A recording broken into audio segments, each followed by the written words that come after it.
Living in a Bubble. Hi, I'm Madi Fujita, architecture professor at Sala and program chair of the undergraduate programs. Like you, probably, I've been thinking a lot about bubbles lately. I wonder about things like how big is my bubble? Who is inside my bubble? Who is outside my bubble? What defines my bubble? What are the edges made of? How temporary is my bubble?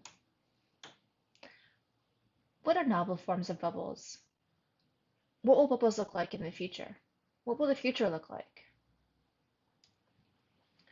I'm fascinated by the NBA bubble, contained within one of the world's most famous complete worlds, Disney World.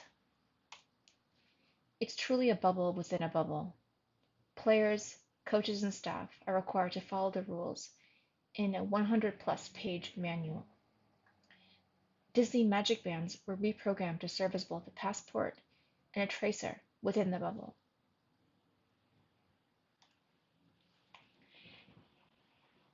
At the US Open this year, tennis players are also required to follow a custom set of rules.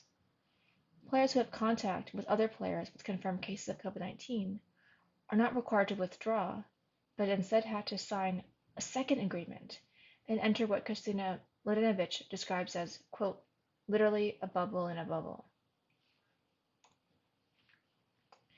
Bubbles in architecture's history include some really amazing speculative installations, crazy experiments with prosthetics, some really visionary but problematic planned communities, theme parks, novel forms for cities of the future.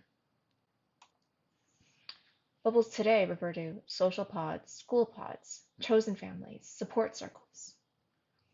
All bubbles necessitate the description of a boundary, either literal material or imagined.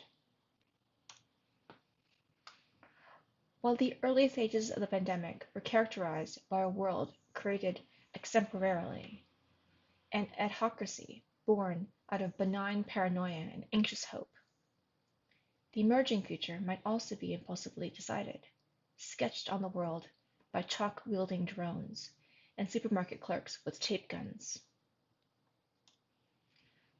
But how many more versions could there be? And of course, could they be better ones than I just described? How can we draft change on a world so willing to begin again? The studio will contain 3 projects that will unfold over 12 weeks. The first one is called Bubble Research. It will be research oriented. Students will select a bubble of their choice and follow kind of a protocol for research. The middle project is called Drawing Normal Now. It'll be drawing based. And the third project is the most fulsome, Living in a Bubble, take place over 7 weeks. And it is designed to imagine future forms of living. I hope this kind of gives you guys a sense of the studio. If you have questions, please send me an email. That's my email address. Or, of course, I'm happy to answer them on Zoom in person on September 8th when we all meet. Until then.